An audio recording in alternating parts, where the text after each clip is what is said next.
Hello, Vichu. Let's understand the question first. The question says a particle moving in xy plane experiences a velocity dependent force F vector जो दे रखा है हमको k vy I cap plus vx j cap where vx and vy are the x and y component of velocities v vector and a vector is the acceleration of the particle. Then which of the following statement is true for the particle, है ना?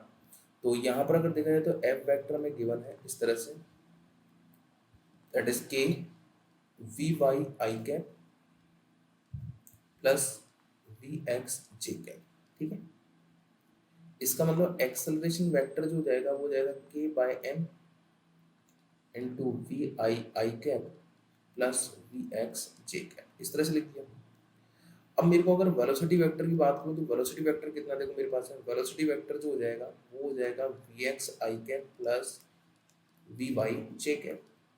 अगर यहाँ से हम देखें तो ए x जो है वो कितना है मेरे पास में, ए एक्स मतलब मैं लिख सकता हूँ D we x upon D T और उसका वैल्यू होगा K by M into V Y हो गया।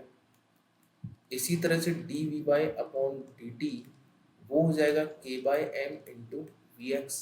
दोनों को डिवाइड कर लो एक बार ना, तो डिवाइड करने पर d v upon d we x upon d we y वो हो जाएगा मेरे पास v Y upon v x, v Y upon v x. तो इसको अगर सॉल्व कर ले हम लोग तो ये हो जाएगा हमारा V x square equal to V Y square plus constant, मतलब ये लिखा जाता है V x square minus we Y square equal to constant. ये आ गया, एक तो ये टर्म हो गई। अब देखते हैं हम लोग quantity v vector dot a vector is constant in time. तो v vector dot a vector करके देखो आप ना, तो वो कांस्टेंट आएगी के बाद नहीं, वी वाई और वी एक्स की टर्म आएंगी उसमें, तो ये कांस्टेंट तो नहीं है। Kinetic energy particle is constant in time, तो काइनेटिक एनर्जी कितनी मेरे पास वी एक्स हो जाएगी यहाँ पर वी वाई, तो ये भी क्या हो गया V x square plus we Y square आएगा यहाँ पर, तो वो भी चेंज हो रहा है, देखो टाइम कराएंगे यहाँ पर, है ना। अब quantity v vector cross a vector is constant, तो v vector cross a vector निकालते हैं, v vector cross a vector निकालते हैं। वी वेक्टर कितना हमारे पास में बच्चा, that is v x I cap plus we Y J cap. ठीक है, क्रॉस ए वेक्टर कितना है हमारे पास में, that is V Y I cap plus V X J cap, है ना,